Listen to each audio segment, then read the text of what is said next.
Next slide అని నేను ఎలా చెప్పాలి? నాకు కనబడితే చెప్తా కదండి.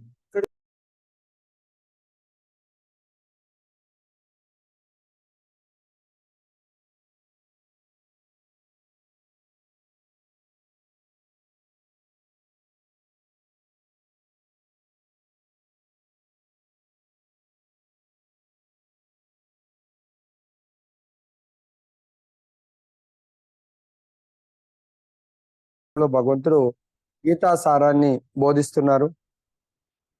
మొట్టమొదటిగా 2వ అధ్యాయంలో అర్జునుడు శిష్యునిగా శ్రీకృష్ణ భగవానుడికి శరణాగతి పొందుతాడు. దేని కొరకు? ఆయన ఈ దేహంతో చేయవలసింది ఏంటి, చేయకూడదు ఏంటి, అక్కడికి వచ్చాడు కర్తవ్య నిర్వహణ కొరకు. కానీ కర్తవ్యాన్ని నిర్వహించలేకపోతున్నాడు. దాని గురించి చాలా కన్ఫ్యూజన్ స్థితిలో ఉన్నాడు అర్జునుడు.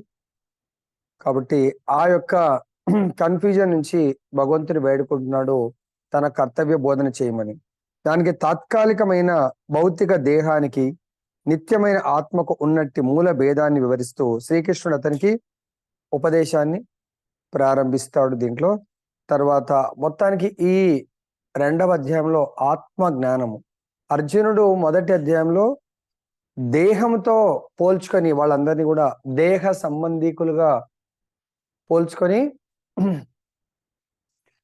సో కృష్ణుడితో చర్చిస్తాడు. దానికి భగవంతుడు ఆయన దేహాత్మ బుద్ధిని తొలగించి బ్రహ్మభూత స్థితికి ఈ 2వ అధ్యాయంలో ప్రమోట్ చేస్తాడు. దాని కొరకు ప్రతి ఒక్కరూ, నెక్స్ట్ స్లైడ్ మంత్రి, ప్రతి ఒక్కరూ భగవద్గీత జ్ఞానాన్ని పొందడానికి కొరకు ఏ విధంగా మనం ఉన్న స్థితి నుంచి బయటపడడానికి భగవంతుడి ప్రతినిధిని మనము అప్రోచ్ అవ్వాలనేది ఈ 7వ శ్లోకంలో చెప్తున్నారు. మీరు కూడా నేను చెప్పినప్పుడు మీరు కూడా రిపీట్ చేసుకోవచ్చు, మ్యూట్ ఆఫ్ చేసుకొని. 100 శ్లోకాలు చదివిస్తే బాగుండేది అన్నారు కాబట్టి. కార్పణ్య దోషపహత స్వభావ పృచ్ఛామి త్వాం ధర్మ సమ్మూఢ చేతా యశ్రేయః స్యాన్నిశ్చితం బ్రూహి తన్మే శిష్యస్తేహం షాది మాం త్వాం ప్రపన్నం. సో ఎవరైతే గీతా జ్ఞానాన్ని పొందాలనుకుంటారో వాళ్ళు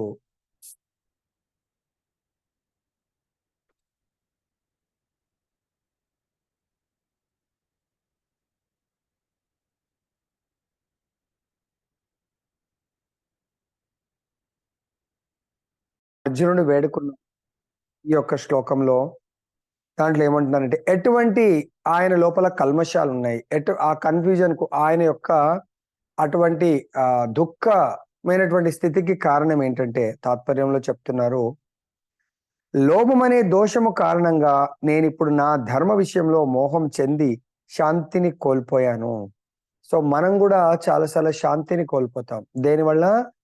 మన లోపల కూడా ఇది నాది, అది నీది అంటే నా అనేది ఎప్పుడైతే మన లోపల వస్తుందో అప్పుడు మనం వాళ్ళని లోభి అంటారు.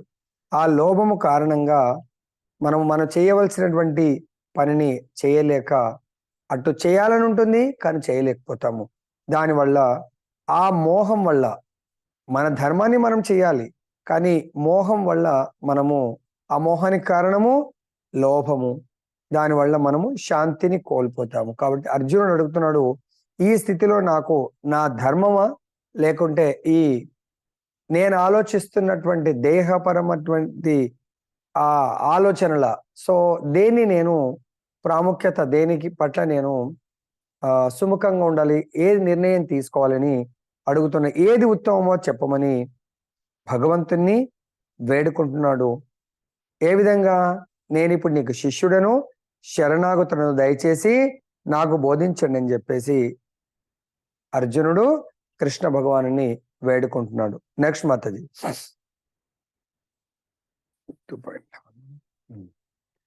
అప్పుడు భగవంతుడు అర్జునుడి యొక్క శరణాగత ఆ స్థితిలో ఏదైతే ప్రశ్నిస్తున్నాడో, నన్ను ఆదుకోమని, సో నన్ను ఉద్ధరించమని చెప్పేసి. సో ఇక్కడ ఉద్ధరణ అన్నప్పుడు ఆచార్యులు చెప్తున్నాడు, ధారణ అంటే మార్గము, ఉద్ధరణ అంటే ఉన్నతమైనటువంటి మార్గము. సో ఆచార్యులు ఏం చెప్తారంటే అధోగతి అంటే క్రిందికి రావటం పెద్ద కష్టం లేదు. లైక్ ఎగ్జాంపుల్, ఒక నీళ్ళని, ఇప్పుడు వర్షాకాలం నీళ్ళని మనం కింద పడేస్తే అవి ఎక్కడైతే ఉతారుగా ఉందో అంటే పల్లంగా ఉందో అక్కడికి మనమే పెద్ద కష్టపడవలసిన అవసరం లేదు. ఆ నీళ్లు ఆటోమేటిక్గా వెళ్ళిపోతా ఉంటాయి. కానీ కింద ఉన్న నీటిని పైకి పంపించాలంటే చాలా కష్టం. సో అధికమైనటువంటి, లైక్ మనం ఫస్ట్ ఫ్లోర్కి ఎక్కియాలంటే మోటార్తో ఎక్కియాలి, భూమి నుంచి నీళ్ళు తీయాలంటే మోటార్తో తీయాలి. అదే గుంతలో ఎక్కడైనా పోయాలనుకోరు కిందికి ఆటోమేటిక్గా వెళ్ళిపోతుంది. కాబట్టి అర్జునుడు, నేను ఇప్పుడు చాలా దీన స్థితిలో ఉన్నాను, నన్ను ఉద్ధరించండి. ఉద్ధారంటే పైకి నన్ను ప్రమోట్ చేయండి, తీసుకెళ్ళండి అంటాడు. దానికి భగవంతుడు శ్రీ భగవాను వాచ 11వ శ్లోకంలో చెప్తున్నారు. శ్రీ భగవాను వాచ అశోషానన్వశోచస్తం ప్రజ్ఞావాదాంశ భాషసే గతాసూన్ అగతాసుంశ నాను శోచంతి పండిత. భగవంతుడు చెప్తున్నాడు, పలుకుతున్నారు ఇక్కడ. శ్రీకృష్ణ భగవానుడు పలికెను, పాండిత్యంతో కూడిన మాటలు పలుకుతూనే నీవు దుఃఖించదగని విషయం గురించి దుఃఖిస్తున్నావు. వివేకవంతులు జీవించి ఉన్నవారి గురించి గాని మరణించిన వారి గురించి గాని దుఃఖించరు. సో భగవంతుడు చెప్తున్నాడు, నువ్వు చూడ్డానికి పండితుడిలాగా మాటలు చెప్తా ఉన్నావు, కానీ పండితుడు నిజంగా దేని గురించి కూడా దుఃఖించరు, తర్వాత బాధపడరు.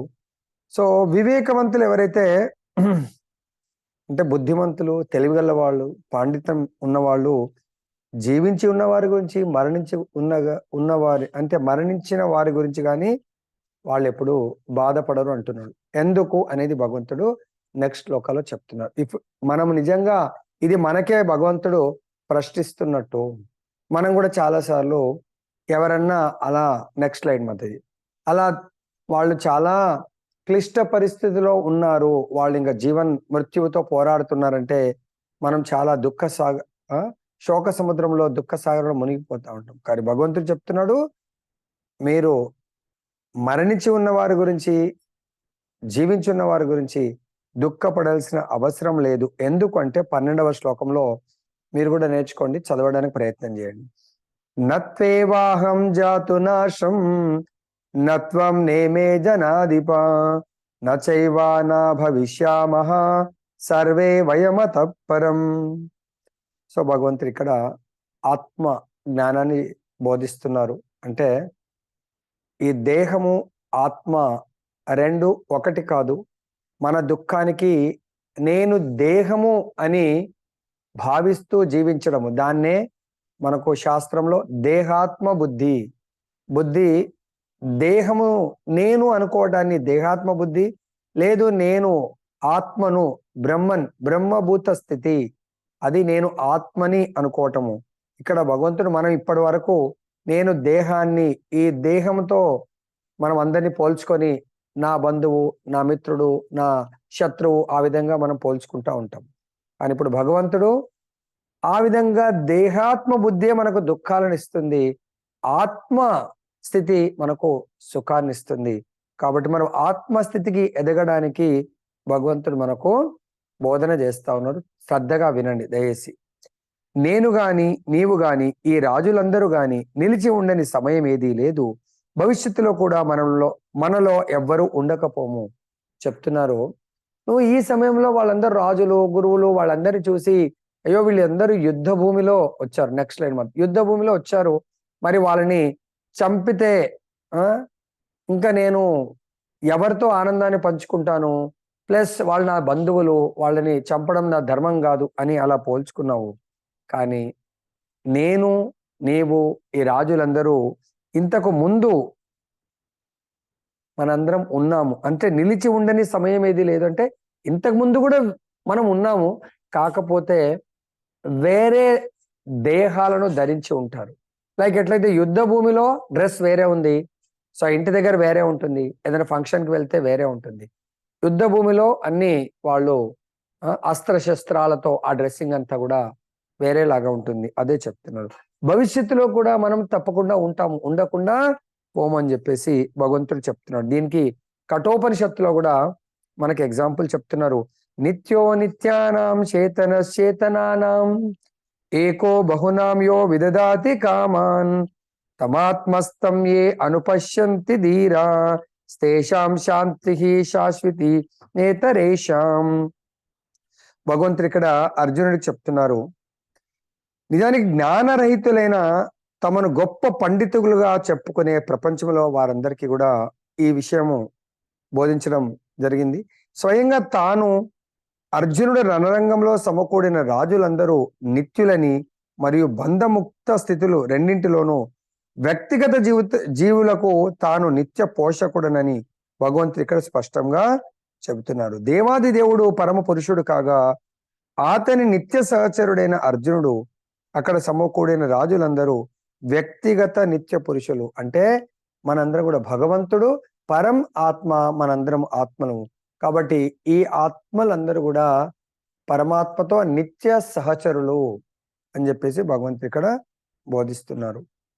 ఈ 13వ శ్లోకంలో చూడండి, చాలా అద్భుతమైన శ్లోకం, చాలా ఇంపార్టెంట్ శ్లోకం. దేహినోస్మిన్ యథా దేహే కౌమారం యవ్వనం జరా తథా దేహాంతర ప్రాప్తి ధీరస్తత్ర న ముహ్యతి. సో ఎలా మరి ఈ దేహము మార్పు చెందుతుంది? ఇందాక అనుకున్నట్టుగా మనకు భూతకాలంలో మనం ఉన్నాము, వర్తమానంలో అయితే ఉన్నాము, భవిష్యత్తులో కూడా ఉంటాము అని భగవంతుడు చెప్పాడు.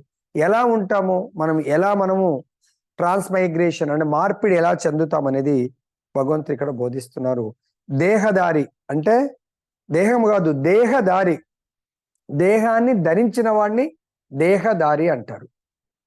ఎట్లయితే చక్రధారి అంటే చక్రాన్ని ధరించిన వాడు, గదాధారి అంటే గదని ధరించిన వాడు, గిరిధారి గిరిని ధరించిన వాడు. అదేవిధంగా దేహదారి, మరి దేహదారి అంటే దేహాన్ని ధరించిన వాడు ఎవరు? ఆత్మ.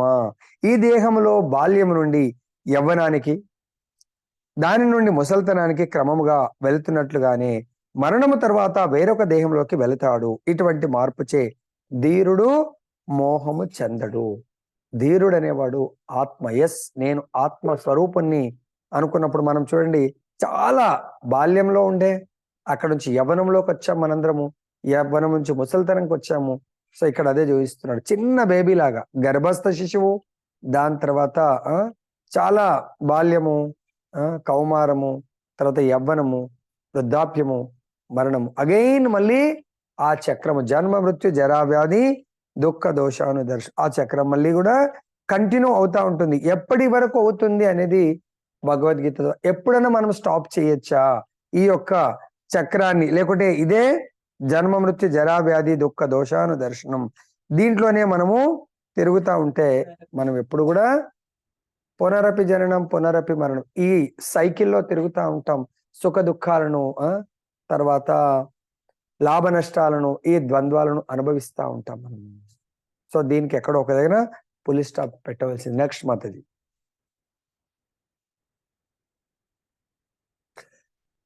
14th. మాత్రా స్పర్శాస్తు కౌంతేయ శీతోష్ణ సుఖ దుఃఖదా ఆగమాపాయినో నిత్య తాం స్థతిక్షిత్స్వ భారత. సో ఇక్కడ భగవంతుడు చెప్తున్నాడు సుఖ దుఃఖాల గురించి. ఓ కౌంతేయ, దయచేసి దీంట్లో చాలా అటెంటివ్ గా లీనమైపోండి. కౌంతేయ అన్నాడంటే కుంతి పుత్రుణ్ణి అడ్రస్ చేస్తున్నారు. ఆ కుంతి పుత్రుడు మనందరికీ కూడా ప్రతినిధి. ఎట్లాగైతే ఎమ్మెల్యేస్ మనందరికీ ప్రాతినిధ్యం వహిస్తూ అసెంబ్లీలో, సో మన యొక్క ప్రాంతం గురించి, డెవలప్మెంట్ గురించి వాళ్ళు ఎంతో మాట్లాడి ఫండ్స్ తీసుకురావడం, ఎలా అయితే డెవలప్ చేస్తారో మనమే ప్రతినిధిని అక్కడ పంపించాము. అదేవిధంగా అర్జునుడు మనందరి తరఫు నుంచి భగవంతుడితో మాట్లాడుతూ ఉన్నాడు. ఎందుకు? మన యొక్క ఉద్ధరణ గురించి ఇక్కడ చెప్తున్నారు. సుఖ దుఃఖాలు తాత్కాలికముగా కలగడము, కాలక్రమంలో అవి పోవడము, చలికాలము ఎండాకాలము వచ్చిపోవడం వంటిది. ఓ భరతవంశీయుడా, అవి ఇంద్రియ అనుభూతి వలన కలుగుతాయి. కలత చెందకుండా వాటిని ఓర్చుకోవడము మనిషి తప్పగా నేర్చుకోవాలి. సో భగవంతుడు చెప్తున్నాడు, సుఖ దుఃఖాలు ఎలాంటి అంటే మనకు 3 కాలాలు, వర్షాకాలము, చలికాలము, దెన్ మనకు వేసవి కాలము. ఇవి మనం ఏం ప్రయత్నం చేయకుండానే ఎలాగైతే వస్తాయో, వర్షాకాలం ఉంది, తర్వాత సమయం కాలం మారుతున్న కొద్దీ ఆటోమేటిక్గా చలికాలం వస్తుంది, శీతాకాలం, దాని తర్వాత వేసవి కాలం. అదేవిధంగా ఈ సుఖ దుఃఖాలు కూడా తాత్కాలికంగా రావటము, వెళ్ళిపోవడం జరుగుతుంది. కానీ ఎట్లయితే ఇప్పుడు వర్షాలను మనం భరిస్తా ఉన్నాం, తర్వాత చలిని భరిస్తాము, తర్వాత వేసవి ఎండని భరిస్తాము. ఎలా మనం అలా భరిస్తూ ఎంతో కాలము, ఇన్ని ఇయర్స్ మనం గడిపేశాము. అదేవిధంగా సుఖ దుఃఖాలు, సుఖం వచ్చినప్పుడు చాలా పొంగకుండా, దుఃఖం వచ్చినప్పుడు చాలా దీనావస్థకు కుంగిపోకుండా మనము జీవిత ప్రయాణాన్ని సాగించడము నేర్చుకోవాలి అని భగవంతుడు మనకు బోధిస్తున్నారు ఇక్కడ. నెక్స్ట్ 15 శ్లోక. యం హీనా వ్యతయంత్యేతే పురుషం పురుషర్షభ సమదుఃఖ సుఖం ధీరం సో అమృతత్వాయ. సో భగవంతుడు చెప్తున్నాడు, మానవులలో శ్రేష్ఠుడా. అర్జునుడు మానవులలో ఎందుకు శ్రేష్ఠుడయ్యాడు? భగవంతుడు ఆయనని ఒక శ్రోతగా సెలెక్ట్ చేసుకున్నాడు. ఎందుకు? యావత్ విశ్వం కొరకు ఈ గీత బోధన అర్జునుడు సెలెక్ట్ అయ్యాడు. లైక్ మన భాషలో చెప్పాలంటే, ఒక పెద్ద వివిఐపి ఉన్నారనుకోండి, ఆయనని ఇంటర్వ్యూ చేయాలంటే ఎవరు పడితే వాళ్ళు చేయలేరు. సపోజ్ అమెరికన్ ప్రెసిడెంట్ వచ్చారనుకోండి, సో ఆయనకు చాలా ఆయన లెవెల్కి తగ్గ ఆ రిపోర్టర్స్ వాళ్ళు మాత్రమే వాళ్ళు అలౌ చేస్తారు, ఆయన దగ్గరికి ఏమైనా ఇంటర్వ్యూ చేయగలుగుతారు. కాబట్టి ఇక్కడ కూడా భగవంతుడితో ఇంటర్వ్యూ అంటే, భగవంతుడితో మనందరికీ సంబంధించినటువంటి ప్రశ్నలను అర్జునుడు అడుగుతా ఉన్నాడు. కాబట్టి ఓ మానవులలో శ్రేష్ఠుడా, సుఖ దుఃఖాలచే కలత చెందక ఆ రెండింటిలోనూ స్థిరంగా ఉండేవాడు నిశ్చయంగా మోక్షానికి అర్హుడవుతాడు. సో మనందరికీ ధర్మార్థ కామ మోక్షం అంటాం. సో కాబట్టి ధర్మ అర్థ కామ ఈ మూడింటిని అనుభవిస్తూ దేని వల్ల కూడా ప్రభావితం కాకూడదు. మన గోల్ మోక్షము. మరి ఆ మోక్షానికి ఎవరు అర్హులవుతారంటే, సుఖ దుఃఖాలను రెండింటినీ కూడా సమస్థితిలో తీసుకునేవాడు, దేనికి ప్రభావితుడు కానటువంటి వాడు మోక్షానికి అర్హుడవుతాడని చెప్పేసి భగవంతుడు ఈ శ్లోకంలో బోధిస్తుంది. నెక్స్ట్ మాత్రం నెక్స్ట్ 17. సో ఈ 17వ శ్లోకంలో చెప్తున్నారు, అవినాశీతు తద్విద్ధి ఏన సర్వమిదం తతం వినాశం అవ్యయస్యాస్య నా కశ్చిత్ కర్తుమర్హతి. సో ఇక్కడ భగవంతుడు ఈ శ్లోకంలో ఆత్మ జ్ఞానం చేస్తున్నారు. అంటే ఇప్పటి వరకు నేను ఈ దేహం కాదు, సో కాబట్టి సుఖ దుఃఖాలని దేహానికి వస్తాయి. మనం దేహము అనుకున్నప్పుడు సుఖ దుఃఖాలతో ప్రభావితం అవుతాము. సో నేను దేహము కాదు అన్నప్పుడు, సపోజ్ మనం కారులో వెళ్తున్నప్పుడు అనుకోకుండా ఆపోజిట్ నుంచి వచ్చింది, లేకపోతే బ్యాక్ నుంచి వచ్చింది, కార్ని ఇలా రాసుకుంటూ వెళ్ళిపోయింది, కొంచెం చాలా డ్యామేజ్ అయింది కారుకు. కానీ మనకైతే కాలేదు, మనం లోపల ఉన్నాం. ఎప్పుడవుతుంది? చాలా డ్యామేజ్ అవుతే మనకు అవుతుందేమో, జస్ట్ కొన్ని గీరలు. అదే మనం నడుచుకుంటూ వెళ్ళినప్పుడు మనకు కారు తగిలిన వేరే వెహికల్ తగిలితే డైరెక్ట్ మన బాడీకి తగులుతుంది, అప్పుడు మన బాడీకి వల్ల మనకు పెయిన్ అవుతుంది. కారులో మనం ఉన్నాము, కారుకు తగిలింది, సో మనకు అయ్యో నా కారుకు తగిలింది అంటాం, కానీ నాకు తగిలింది అంటమా అనం. అదేవిధంగా భగవంతుడు ఇంతవరకు మనము ఆత్మ శరీరము కాదు అనే క్లారిటీ ఇచ్చాడు. ఎందుకంటే మరి ఆత్మ ఎలాగుంటది అనేది ఇక్కడ ఈ శ్లోకంలో చెప్తున్నారు. శరీరం అంతటా ఏదైతే వ్యాపించి ఉన్నదో అది నశింపు లేనిదని నీవు తెలుసుకోవాలి. ఆ అవినాశి అయిన ఆత్మను ఎవ్వడూ నశింప చేయ సమర్థుడు కాడు. సో సమ్ టైమ్స్ ఈరోజు రేపు వివిఐపీస్కు బుల్లెట్ ప్రూఫ్ కార్స్ ఉంటాయి. సో ఆ బుల్లెట్ ప్రూఫ్ కార్ని మామూలుగా ఎవరు ధ్వంసం చేయలేరు ఆయన చాలా సెక్యూర్గా ఉంటాడు. అదేవిధంగా ఈ దేహాన్ని ఎవరన్నా డ్యామేజ్ చేయొచ్చేమో కానీ దేహంలో ఉన్నటువంటి ఆత్మను ఈ భౌతికమైనటువంటి వస్తువులతో ఎవ్వరు కూడా ఏమీ చేయలేరు. అది నాశనము లేనటువంటి, ఎందుకు అది శాశ్వతమైనటువంటి స్థితిని కలిగి ఉంది. ఆత్మ అనేది శాశ్వత స్థితి. ఆత్మకు నాశనం కానీ ఒకసారి వ్యక్తము అవ్యక్తం అనేది ఆత్మకు ఉండదు. ఆత్మ దేహాన్ని తీసుకున్నప్పుడు ఆ దేహం ద్వారా వ్యక్తం అవుతుంది, ఫలానా దేహంలో ఉన్నారు అని చెప్పేసి. కాబట్టి శరీరం అంతా వ్యాపించి ఉంటుంది అని చెప్తున్నారు. తర్వాత ఆత్మ యొక్క సైజ్ గురించి శ్వేతాశ్వతర ఉపనిషత్తు 5.9లో మనకు ఆచార్యులు వివరిస్తున్నారు. బాలాగ్రశత భాగస్య శతదా కల్పితస్య చ భాగో జీవః స విజ్ఞేయః స చానంత్యాయ కల్పతే. దీనికి సైజ్ చెప్తున్నారు. మన వెంట్రుక కొన భాగం, చివరి భాగాన్ని మనం కట్ చేసి ఒక పీస్గా దాన్ని 100 భాగాలు పీసెస్ చేయాలి. మళ్ళీ ఇంకొక 100లో ఒక పీస్ తీసుకొని మళ్ళీ 100 అంటే వెంట్రుక చివరి భాగము 1/10,000 10,000వ వంతు ఆత్మ యొక్క సైజ్ అని శ్వేతాశ్వతర ఉపనిషత్తులో చెప్తున్నారు. అంతేకాకుండా ముండక ఉపనిషత్ 3.1.9లో చెప్తున్నారు. కేశాగ్రశత భాగస్య శతాంశః సాదృశాత్మకః జీవః సూక్ష్మ స్వరూపోయం సంఖ్యాతీతో హి చిత్కనః.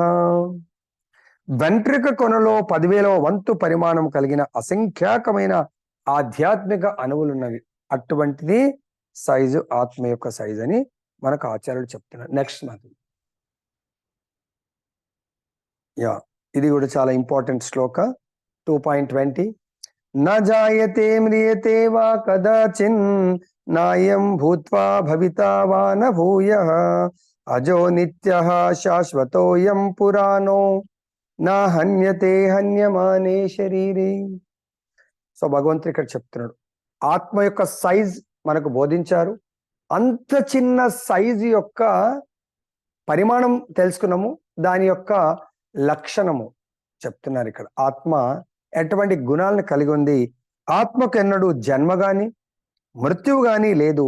అది జన్మింపదు, జన్మింపలేదు, జన్మింపబోదు. ఎందుకంటే దేనికైతే జన్మ ఉంటుందో దానికే మృత్యు ఉంటుంది. సో శాశ్వతంగా ఉంటుంది కాబట్టి భూతకాలంలో జన్మించలేదు, సో ఇప్పుడు మరణించదు, రేపు పొద్దున మళ్ళీ జన్మించలేదు అని భగవంతుడు ఇక్కడ చెప్తున్నాడు. ఆత్మ జన్మ రహితమైంది, శాశ్వతమైంది, నిత్యమైంది, పురాతనమైంది. కాబట్టి దేహము చంపబడినా ఆత్మ చంపబడదు. ఇది భగవంతుడు మనకు ఆత్మ జ్ఞానాన్ని బోధిస్తున్నారు. నెక్స్ట్ మాతాజీ, ఇదే విషయాన్ని మనకు భగవద్గీత కఠోపనిషత్తులో కూడా సేమ్ ఇదే శ్లోకాన్ని కోట్ చేయడం జరిగింది. నా జాయతే మ్రియతే వా విపశ్చిన్ నాయం కుతశ్చిన్న బభూవ కశ్చిత్ అజో నిత్యః శాశ్వతోయం పురాణో నా హన్యతే హన్యమానే శరీరే. సో ఇది కఠోపనిషత్తులో కూడా ఏం చెప్తున్నారంటే ఆత్మ శాశ్వతమైంది, సో అది నిత్యము అనే విషయాన్ని అక్కడ కూడా మనకు బోధిస్తా ఉన్నారు. నెక్స్ట్ మాతాజీ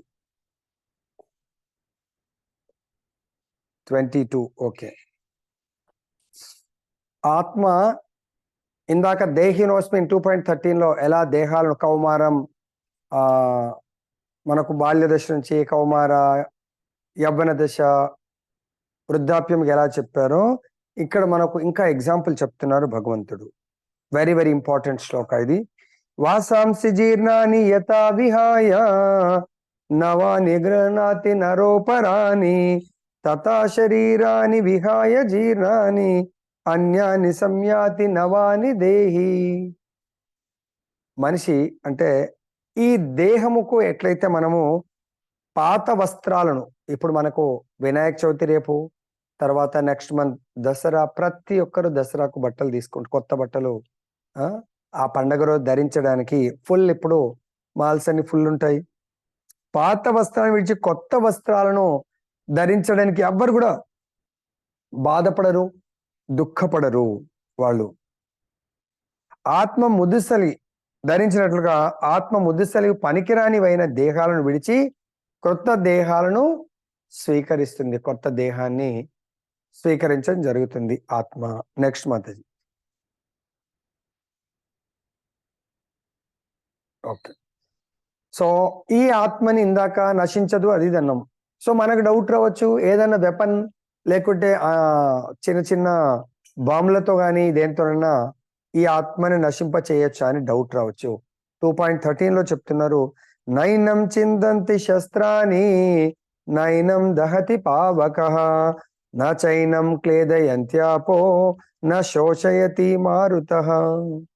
సో ఆత్మ యొక్క ఇంకా లక్షణాలు, గుణాలను చెప్తున్నారు. ఆత్మ ఎట్టి ఆయుధం చేతను ముక్కలు చేయబడదు, అగ్నిచే కాల్చబడదు, నీటిచే తడుపబడదు, వాయువుచే ఎండిపోదు. అంటే గాలి, నీరు, వాయువు తర్వాత ఎటువంటి ఆయుధాలు ఆత్మని ఏమీ చేయలేవు. ఎందుకు? అసలు ఆత్మ కనబడితే 1/10 వెంట్రుక వాసిలో 1/10,000 సరే మనం అనుకోవచ్చు ప్రభుజీ ఆత్మ కనబడుతుంది. కనబడ్డా కూడా ఆత్మ ఆధ్యాత్మికమైంది. ఈ భౌతికమైనటువంటి ఏ వస్తువు కూడా, సో ఈ ఆయుధం కానీ ఏది కూడా ఆత్మని ఏమీ చేయలేదు అని ఇక్కడ మనకు బోధిస్తున్నారు. నెక్స్ట్ మాతాజీ 27. ఇది కూడా ఇంపార్టెంట్ శ్లోక. జాతస్య హి ధ్రువో మృత్యుః ధ్రువం జన్మ మృతస్య చ తస్మాత్ పరిహార్యర్థే నత్వం శోచితం అర్హసి. భగవంతుడు చెప్తున్నాడు, ఆత్మకైతే మరణం లేదు, నా జన్మం లేదు. కాబట్టి ఏ ఆత్మ అయితే శరీరాన్ని వదిలేసిందో, అంటే పాత వస్త్రాలను వదిలేసి కొత్త వస్త్రాలను స్వీకరించినట్టుగా పుట్టిన వానికి తప్పక మరణము కలుగుతుంది. ఒకసారి శరీరాన్ని అంటే భౌతిక దేహాన్ని తీసుకున్నది ఒక ఆత్మ అంటే ఖచ్చితంగా అది ఒక టైం పీరియడ్ తోనే రావడం జరుగుతుంది. లైక్ మన ఇంట్లో ఉన్నటువంటి ఈ ట్యూబ్ లైట్ కానీ, మన మొబైల్ తీసుకోండి, ఎనీథింగ్ ఈ ప్రపంచంలో కాలము అనుకూలంగా, కాలంకు అనుగుణంగానే ఉంటుంది. ప్రతి దానికి లైఫ్ స్పాన్ ఉంది అన్నట్టు, జీవిత కాల పరిమితి ఉంది, ప్రతి వస్తువుకు ఉంది. అలాగే ఈ దేహానికి కూడా ఉంటుంది. ఎప్పుడైతే ఆత్మ ఈ దేహాన్ని స్వీకరిస్తుందో తప్పకుండా ఈ దేహాన్ని వదిలేయవలసి ఉంటుంది. మరణము తర్వాత జీవుడు తిరిగి తప్పక జన్మిస్తాడు కనుక అనివార్యమైన నీ విధి నిర్వహణలో నీవు దుఃఖించకూడదు. కాబట్టి ఈ ఆత్మ దేహం గురించి భగవంతుడు చెప్తున్నాడు. ఒక్కసారి ఆత్మ దేహాన్ని స్వీకరించిందంటే ఈ దేహము 6 రకాలైనటువంటి మార్పులకు గురవుతుంది. తల్లి గర్భంలో ఒకసారి ఎంటర్ అయినప్పుడు అది వృద్ధి చెందటము, అంటే తల్లి గర్భంలో వృద్ధి చెందుతుంది, తల్లి గర్భం నుంచి బయటకు వచ్చిన తర్వాత కూడా వృద్ధి చెందుతుంది. అంటే ప్రోగ్రెస్ పెరుగుతుంది. రెండవది జన్మిస్తుంది తల్లి గర్భంలోంచి, రెండవ మార్పు పెరుగుతుంది, మూడవది కొంతకాలం స్థితంగా ఉంటుంది, పెరుగుడు ఆగిపోతుంది, నాలుగవది పునరుత్పత్తి చేస్తుంది. ఈ దేహము ఆత్మ ఉండడం వల్ల పునరుత్పత్తి చేస్తుంది. 5 స్లోగా క్షీణిస్తుంది, 6 నశించిపోతుంది. మళ్ళీ నశించి ఏమవుతుంది? నశించడం అంటే దేహము నశించిపోతుంది. అగైన్ ఆత్మ దీంట్లోంచి వెళ్ళిపోయి మళ్ళీ కొత్త దేహాన్ని తీసుకుంటుంది. అది ఈ ఆత్మ చేస్తున్నటువంటి. నెక్స్ట్ మాతాజీ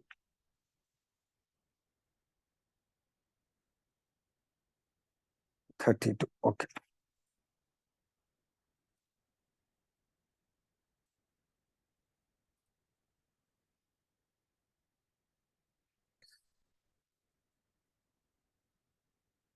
సో భగవంతుడు ఇక్కడ ఈ విధంగా ఆత్మ గురించి ఆల్రెడీ అర్జునుడికి బోధించిన తర్వాత 32వ శ్లోకంలో చెప్తున్నారు, యదృశ్చయా చోపపన్నం స్వర్గ ద్వారామపావృతం సుఖినః క్షత్రియ పార్థ లభంతే యుద్ధమీదృశం. ఓ పార్థ, కాబట్టి ఇంతవరకు ఈ దేహాన్ని ధరించినటువంటి దేహదారి ఆత్మ ఒకానొక సమయంలో మన కర్మానుసారంగా దేహాన్ని వదిలిపెట్టవలసి ఉంటుంది. కాబట్టి ఒకవేళ ఈ యుద్ధ భూమిలో దేహాన్ని వదిలేస్తే ఫలితం ఏమంటున్నాడు? ఓ పార్థ, స్వర్గ ద్వారాలను తమ కొరకు తెరిచే అటువంటి యుద్ధావకాశాలను కోరకుండానే పొందే క్షత్రియులు సౌఖ్యవంతులు. సో కాబట్టి క్షత్రియులు చాలా అదృష్టవంతులు. ఎందుకు? ఈ యుద్ధంలో ఒకవేళ మరణిస్తే స్వర్గ ద్వారం వాళ్ళ కొరకు ఓపెన్ ఉంటుంది. ఎందుకంటే క్షత్రియులు జనరల్ గా చాలా సుఖాలని అనుభవించాలనుకుంటా ఉంటారు. వాళ్ళు సుఖాలను కోరుకుంటా ఉంటారు. సో ఆ సుఖాలు ఇక్కడ భూమి మీద కంటే సుఖాలు స్వర్గలోకంలో ఎంతో ఉన్నతమైనటువంటి సుఖాలను వాళ్ళు అనుభవించగలుగుతారు. నెక్స్ట్. ఓకే.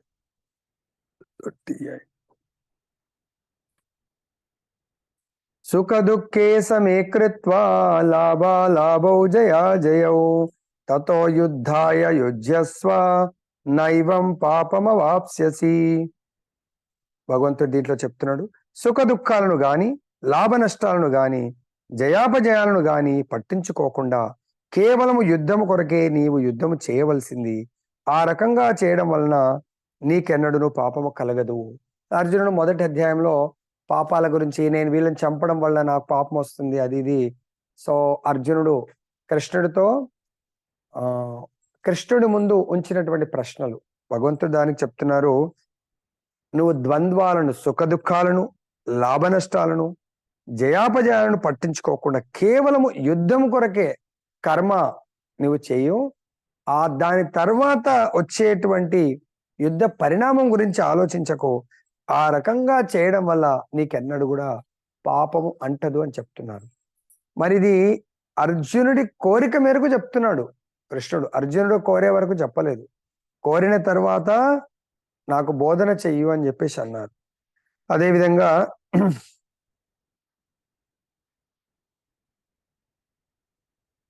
ఇక్కడ భగవంతుడు ఈ రుణాల గురించి కూడా 38వ శ్లోకంలో చెప్తున్నారు.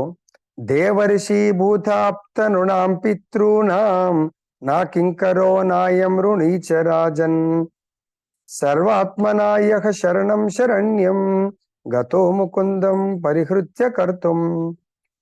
సో ఇక్కడ భగవంతుడు చెప్తున్నాడు, ఇతర ధర్మాలన్నింటిని విడిచి ముకుందునికి అంటే శ్రీకృష్ణునికి సంపూర్ణ శరణాగతుడైన వాడు దేవతలకు గాని, ఋషులకు గాని, జనసామాన్యానికి గాని, బంధువులకు గాని, మానవ కోటికి గాని లేదా పితృదేవతలకు గాని రుణపడడు, ఉపకారబద్ధుడు కాడు. భాగవతం 11.5.41లో ఈ శ్లోకం ద్వారా బోధించడం జరిగింది. మనం చాలా మందికి రుణం, ఒకసారి జన్మ తీసుకుంటే ఎంతో మందికి రుణపడవలసి వస్తుంది. దాంట్లో ముఖ్యంగా తల్లి, తండ్రి, భూమాత, తర్వాత ఇంకా బంధువులకు, ఎంతో మందికి ఆ విధంగా మనం రుణపడతాం. ఈ రుణాలన్నిటికీ కూడా, రుణ బంధాల నుంచి విముక్తి చేసేది భగవంతుడి యొక్క సంపూర్ణ శరణాగతి. నెక్స్ట్ మాతాజీ.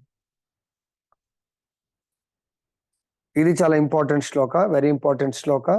మన జీవితంలో చాలా ఉపయోగకరమైనటువంటి శ్లోక. నేహాభిక్రమ నాశోస్తి ప్రత్యవాయో న విద్యతే స్వల్పమప్యస్య ధర్మస్య త్రాయతే మహతో భయాన్. భగవంతుడు చెప్తున్నాడు, ఈ ప్రయత్నము, ఏ ప్రయత్నము? భగవంతుడు బోధించినటువంటి ధర్మ కార్యక్రమంలో ఎవరైతే, ఇక్కడ చెప్పారు కదా మనకు భాగవతం 11.5.41, ఎవరైతే ఆ ముకుందుడికి, శ్రీకృష్ణ భగవానుడికి సంపూర్ణ శరణాగతి పొంది ఎవరైతే భక్తియుక్త సేవ చేస్తారో, ఈ ప్రయత్నం ఆల్రెడీ మనం కొద్దిగా ప్రారంభించాం అనుకుందాం. ఈ ప్రయత్నంలో నష్టం గాని తక్కువ కావడం గాని లేదు. ఈ మార్గంలో స్వల్ప పురోగతి అయిన మనిషిని మహత్తర భయం నుండి కాపాడుతుంది. భగవంతుడు చెప్తున్నాడు. ఈ రోజు మనం భగవద్గీత వింటున్నాము. ఈ వినడం వల్ల మనకు భగవంతుడి పట్ల శ్రద్ధ, విశ్వాసం కలుగుతుంది. ఈ వినడం వల్ల కూడా భగవంతుడు మనకి ఏదన్నా తీవ్రమైనటువంటి సమస్య, మనని ఎవ్వరూ ఈ మానవ శక్తి ఆదుకోలేనటువంటి పరిస్థితుల్లో భగవంతుడు తప్పకుండా ఆదుకుంటాడు. ఏ విధంగా? కొంచెం మనం పరిణితి చెందినా కానీ ఎటువంటి పరిణితి చెందాలి? ఆ భగవంతుడి పట్ల సంపూర్ణ విశ్వాసం ఉండాలి, మనకు భక్తి శ్రద్ధలు ఉండాలి. సో దానికి ఎగ్జాంపుల్ మనం చూడొచ్చు. ద్రౌపది అంటే ఈ ప్రపంచంలో మానవ మాత్రం మన బంధువులు మిత్రులు ఎవ్వరు కూడా మనని ఆదుకోలేనటువంటి పరిస్థితుల్లో ఆ ముకుందుడు ఆ దేవదేవుడు మనని ఆదుకుంటాడు. ద్రౌపది నిండు సభలో కురు సభలో ఆమెని ఆ దుశ్శాసనుడు వస్త్రాపరణ అంటే తన యొక్క వస్త్రాన్ని తొలగిస్తా ఉంటే ద్రౌపది తన భర్తలను చూస్తుంది, ఒక్కొక్కరిని ఎవరు కూడా రక్షించే పరిస్థితులు లేరు.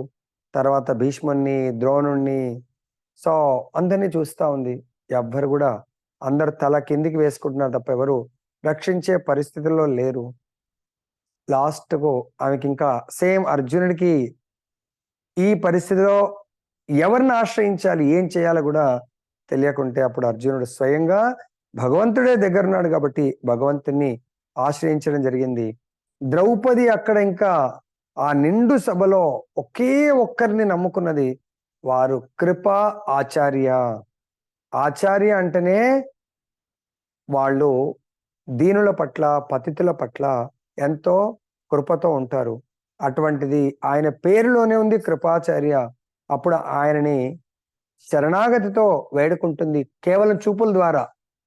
అప్పుడు కృపాచార్యుడు ఆయన కూడా ఆ నిండు సభలో వాళ్ళు రాజుకు వ్యతిరేకంగా ఏమీ సలహా ఇవ్వలేడు. కేవలం కృపాచార్యుడు ఆయన ఇండికేషన్ మాత్రం చేయగలిగాడు. సింగిల్ వేలు ఇలా పైకి చూపించాడు, అమ్మా ఈ పరిస్థితిలో కేవలం నిన్ను ఆదుకునేవాడు ఆ యొక్క వాసుదేవుడు మాత్రమే. అప్పుడు ద్రౌపదికి జస్ట్ ఇండికేషన్. అప్పుడు ఆ భగవంతుని హే కేశవ్ ఏ వాసుదేవ్ నన్ను రక్షించు అని చెప్పేసి 2 చేతులు పైకెత్తి వేడుకున్నది. అప్పుడు ఇమ్మీడియట్ గా తత్క్షణమే భగవంతు నీకు చాలా విపత్కరమైనటువంటి పరిస్థితుల్లో నీవు చేసినటువంటి భక్తికి నేను నిన్ను ఆదుకుంటానని చెప్పాడు. సో అది ద్రౌపది అంతకు పూర్వము భగవంతుడికి చిన్న సేవ చేస్తుంది, అది లీల భగవంతుడిది. సో భగవంతుడి చిన్న గాయమైనప్పుడు తన కొంగు కట్ చేసి భగవంతుడి ఆ గాయానికి కట్టడము, భగవంతుడు చెప్తాడు దీనికి తప్పకుండా ప్రతి ఫలాన్ని నేను నీకు కలిగిస్తాను, తీరుస్తాను. సో ఇక్కడ ఆ దానికి ఆ కొంగుకున్న ఎన్ని నూలు పోగులున్నాయో ఆ విధంగా వస్త్రావతారాన్ని భగవంతుడు ద్రౌపది కొరకు ధరించడం జరిగింది. నెక్స్ట్ స్లైడ్ మా. ఇది కూడా చాలా ఇంపార్టెంట్ శ్లోక. వ్యవసాయాత్మిక బుద్ధి ఏకేహ కురు నందన బహుశాఖాహి అనంతస్య బుద్ధయో అవ్యవసాయినాం. భగవంతుడు చెప్తున్నాడు ఈ మార్గంలో ఉన్నవారు, ఏ మార్గము, ఈ భక్తియుక్త మార్గంలో ఉన్నవారు స్థిరమైన ఉద్దేశంతో ఉంటారు. వాళ్ళు అస్థిరంగా ఉండరు, చంచలంగా ఉండరు. అచంచలమైనటువంటి స్థితి, స్థిరంగా ఉంటది, స్టేబుల్ గా ఉంటది వాళ్ళ బుద్ధి. వారిది ఒకటే లక్ష్యం. ఎవరైతే భగవత్ మార్గంలో ఉంటుందో వాళ్ళు కేవలం భగవంతుడికి శరణాగతి పొందడము అనే ఒకే ఒక్క లక్ష్యము. ఓ కురునందన, అస్థిరులైన వారి బుద్ధి బహుశాఖలుగా ఉంటుంది. ఒక చెట్టుతో పోలుస్తున్నాను. అస్థిరులు అంటే వాళ్ళు ఎన్నో శాఖలు, ఒకసారి ఒక డైరెక్షన్, ఇంకోసారి ఇంకో డైరెక్షన్. కానీ స్థిరమైన వాళ్ళు, వ్యవసాయాత్మిక బుద్ధి అంటే స్థిరమైనటువంటి కృష్ణ భక్తి భావనలో స్థిరులైన వాళ్ళు. చంచలత్వం ఉండదు, వాళ్ళ అస్థిరత్వం ఉండదు. సో అటువంటి స్థితిలో ఉంటారు కృష్ణ భక్తులు అని చెప్తున్నారు. దీనికి చైతన్య చరితామృతము మధ్యలీలలో కూడా చెప్తున్నారు ఆచార్యులు. శ్రద్ధా శబ్దే విశ్వాస కహే సుదృఢ నిశ్చయ కృష్ణే భక్తి కైలే సర్వకర్మ కృత హోయ్. సో ఉదాత్తమైన ఏదేని విషయంలో మొక్కవోని నమ్మకమే విశ్వాసము. సో భక్తుడికి ఉండవలసింది ముఖ్యంగా విశ్వాసం ఉండాల, భగవంతుడి పట్ల విశ్వాసం ఉండాల. మనిషి కృష్ణ భక్తి భావంతో కూడిన కర్మలలో నెలకొనినప్పుడు వంశాచారాలు, మానవాళి లేదా దేశమునకు చెందిన బాధ్యతలతో భౌతిక జగత్తు సంబంధములలో పని చేయవలసిన అవసరము లేదు. కాబట్టి ఎవరైతే కృష్ణ భక్తి భావనలో ఉంటారో వాళ్ళు ఇంకా వేరే దాని గురించి ఆలోచించాల్సిన అవసరం లేదు, అవన్నీ కూడా ఆటోమేటిక్ గా జరిగిపోతాయి. దానికి ఈ శ్లోకం భాష్యంలో చెప్తున్నారు, కృష్ణ భక్తి భావంలో సేవ శ్రీకృష్ణుని ఎలా చెయ్యాలి, కృష్ణ భక్తి భావంలో ఆ మార్గంలో ఒకే లక్ష్యంతో ఎలా ఉండాలి అనేది మనకు కొన్నిసార్లు డౌట్ రావచ్చు. ఎలా ఉండాలంటే ఈ కృష్ణ భక్తి భావనలో సేవ అనేది శ్రీకృష్ణుని ప్రామాణిక ప్రతినిధి అయినట్టు గురుదేవుని సమర్థవంతమైనటువంటి నిర్దేశంలో చక్కగా ఆచరింపబడుతుంది. ఎవరైతే దీంట్లో ఎక్స్పర్ట్ ఉంటారో ఆచారులు, వాళ్ళ యొక్క డైరెక్షన్ లో మనం భగవంతుడి యొక్క భక్తియుక్త సేవ ప్రారంభించాలి, దాన్ని కంటిన్యూ చేయాలి. అట్టి గురువు శిష్యుని స్వభావాన్ని ఎరిగి కృష్ణ భక్తి భావనలో పనిచేసేట్టుగా అతనికి మార్గదర్శనం చేయగలుగుతాడు. సో కొందరు మంచి సింగర్స్ ఉంటారు, గురువు గారు ఆ సింగర్ని తీసుకెళ్లి కుకింగ్ చేయమని చెప్పాడు. కొందరు మంచి కుకింగ్ మంచి ప్రసాదం వండుతారు, వాళ్ళు తీసుకొచ్చి మంచి పాటలు పాడమని చెప్పేసి ఎంగేజ్. ఎందుకంటే ఆచార్యుడికి తెలుసు. ఈవెన్ కీర్తనలోనే కొందరు ఎక్స్పర్ట్ మృదంగా ఉండొచ్చు, కొందరు ఎక్స్పర్ట్ ఇంకా హార్మోనియం. సో అటువంటి ఎక్స్పర్ట్ గురువు ఆ శిష్యుల యొక్క అర్హతని బట్టి వాళ్ళని అటువంటి సేవలో నియుక్తం చేస్తాడు. అది శిష్యుల యొక్క వివేకం. వాళ్ళు కూడా గుర్తించారు, అరే నా గురుదేవుల వారు నాకు ఈ సేవనిస్తున్నారంటే నా లోపల ఉన్నటువంటి ఆ సేవ ప్రవృత్తిని గుర్తించి నాకు ఈ సేవనిస్తున్న తప్పకుండా నేను చెయ్యాలి అని మనం కూడా ముందుకు రావాలి. అట్టి గురువు శిష్యుని స్వభావాన్ని ఎరిగి కృష్ణ భక్తులను పనిచేసేట్లు మార్గదర్శనం చేస్తాడు. తర్వాత కృష్ణ భక్తి భావన గురించి పూర్తిగా తెలుసుకోవడానికి మనిషి సుస్థిరంగా వర్తిస్తూ కృష్ణ ప్రతినిధికి విధేయుడై ఉండాలి. సో వ్యవసాయాత్మక బుద్ధి శ్లోకం చాలా ఇంపార్టెంట్. మనం కొన్ని రోజులు కొంతకాలము ఒక గురువు దగ్గర ఉండి విధేయతతో ఉంటాము, తర్వాత అవిధేయత పాలు అవుతామంట. దీనికి ఈరోజే ఒక గురువు గారి దగ్గర లెక్చర్ విన్నాను. సో పూర్వకాలము ఎవరు, తులసిదాస్ మహాభక్తుడు, రామాయణాన్ని రచించాడు. సో ఆయన ఒకసారి కాశీకి వెళ్తాడు. సో కాశీకి వెళ్ళినప్పుడు సాధారణ భక్తుల్లాగా వెళ్తాడు, కానీ ఆయన యొక్క పాండిత్యము, ఆయన యొక్క భక్తి ప్రవృత్తులకు చాలా ఈ నోట ఆ నోట చాలా ఫేమస్ అయిపోతాడు. సో అందరు కూడా ఆయన దగ్గరకు వచ్చి ఆయన యొక్క అద్భుతమైనటువంటి భగవంతుడి యొక్క కథామృతానికి అందరూ మంత్రముగ్ధులైపోయి శిష్యులుగా చేరుతా ఉంటారు. అంతకు ముందు అక్కడ ఒక భక్తుడు ఉంటాడు, అతను మాయావాది, అంటే భగవంతుని అంతగా నమ్మని వాడు. ప్రతిదీ ఏది చేయకని శాస్త్రంలో శాస్త్ర కోవిదుడు, ప్రతి ఒక్కరు ఏది కావాలన్నా ఆయననే సంప్రదించేవాళ్ళు అంతకుముందు ఉన్న అతన్ని. ఎప్పుడైతే ఈ తులసిదాస్ వచ్చారో ప్రతి ఒక్కరు కూడా ఆయన నెగ్లెక్ట్ చేసి ఈయన దగ్గరికి వస్తా ఉన్నారు. అప్పుడు ఆయన లోపల ఈర్ష్య ద్వేషం వచ్చింది అన్నట్టు. అంటే ఎందుకు చెప్తున్నా అంటే, ఇది ప్రతి మనిషి కృష్ణుడి యొక్క ప్రతినిధికి విధేయుడై ఉండాలి. ప్రామాణిక గురుదేవుని ఆదేశాన్ని అతడు జీవన కార్యంగా స్వీకరించాలి. గురుదేవుల యొక్క ఆదేశాన్ని జీవన కార్యం అంటే నా యొక్క లైఫ్ అండ్ సోల్ గా స్వీకరించాలి. సో అక్కడ ఏమైందంటే, అంతకు ముందు ప్రజలందరూ ఆయనని పాటించేవాళ్ళు. ఎప్పుడైతే తులసిదాస్ వచ్చారో ఆయన వదిలేసి ఈయన దగ్గరికి వస్తుంటే, ఎందుకంటే తులసిదాస్ చాలా మహాభక్తుడు ఆయన. అప్పుడు ఆయన కూడా వచ్చి అరే ఇది లాభం లేదు, వర్కౌట్ కాదని అతను కూడా వచ్చి తులసిదాస్ దగ్గర శిష్యుడిలాగా చేరిపోతాడు. చాలా కొద్ది కాలంలోనే తులసిదాస్ యొక్క హృదయాన్ని గెలుస్తాడు. మొత్తం ఆయనకు పాదసేవ దగ్గర నుంచి కావాల్సిన అన్ని సేవలు చేస్తూ ఉంటాడు. అప్పుడు తులసిదాస్ని రిక్వెస్ట్ చేసి గురువుగారు నాకు దీక్ష ఇవ్వండి అని. సో దీక్ష కూడా గ్రహించి చాలా సేవలు చేస్తాడు. ఒకరోజు ఆ సేవలకు ప్రసన్నుడై తులసిదాస్ ఏమంటాడంటే, మీరు ఏం కోరిక ఉందో కోరుకోండి, నేను ఈరోజు చాలా ప్రసన్నంగా ఉన్నాను, మీ కోరిక తీరుస్తానంటాడు. అప్పుడు ఆ భక్తుడు దాసుడు అంటాడు, గురువుగారు నిజంగా నా కోరికను తీరుస్తారంటే, ఎస్ నీ యొక్క సేవ పట్ల నేను చాలా ప్రసన్నంగా ఉన్నాను, తీరుస్తానంటాడు. అప్పుడు అతను అడుగుతాడు, గురువుగారు మీరు కాశీ పట్టణాన్ని వదిలిపెట్టి వెళ్ళిపోండి అంటాడు. అప్పుడు తులసిదాస్ నవ్వుతూ, కాశీ పట్టణానికి ఈ కోరికకి నేను వెళ్ళిపోవడం నీకేంటి లాభం అంటే, ఆయన ఫ్రాంక్ గా చెప్తాడు, గురువుగారు మీరు రాకముందు కాశీ పట్టణం మొత్తం ఏమి జరగాలన్నా, ఎవరు ఇంట్లో ఏం జరగాలన్నా, ఏ కార్యం జరగాలి నన్ను అడిగేవాళ్ళు.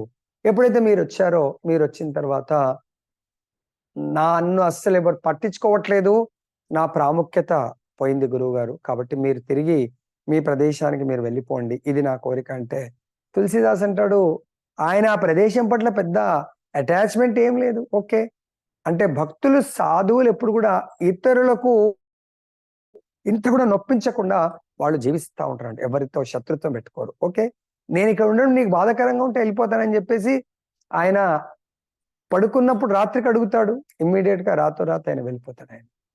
అప్పుడు ఆ రాత్రి హాయిగా వెళ్ళిపోయాడని ఈ శిష్యుడు హాయిగా ప్రశాంతంగా నిద్రపోతా ఉంటాడు. అప్పుడు స్వయంగా కాశీ విశ్వనాథుడు వచ్చి ఆయన యొక్క హృదయం మీద కూర్చుండి గొంతు గట్టిగా పట్టుకొని, నా శుద్ధ భక్తుణ్ణి నువ్వు కాశీ పట్టణం నుంచి వదిలేస్తావా? ఆయన ఇక్కడ ఉండడం వల్ల కాశీ పట్టణం వెళ్ళిపోమని చెప్తావా? ఇమ్మీడియట్ గా వెళ్ళి నా భక్తుణ్ణి ఆ తులసీదాసుని నువ్వు రప్పించకపోతే నిన్ను ఇమ్మీడియట్ గా తక్షణమే నీకు మృత్యు దండన విధిస్తాను అంటాడు. అప్పుడు ఆయన నిద్ర మేలుకొస్తుంది. అప్పుడు చూస్తే గొంతంతా ఇదైపోయి ఉంటుంది. అప్పుడు ఇమ్మీడియట్ గా పరిగెడతాడు. గురువు గారు ఏ డైరెక్షన్ వెళ్ళినో పరిగెత్తి గురువు గారి పాదాల మీద పడిపోయి, గురువు గారు దయచేసి రండి, ఇది జరిగింది, నా అపరాధాలను మన్నించండి, నన్ను క్షమించండి అంటే అప్పుడు గురువు గారు మళ్ళీ ఓకే నీకు ఆనందం వస్తుందంటే వస్తాను అని మళ్ళీ గురువు గారు రావడం జరిగింది.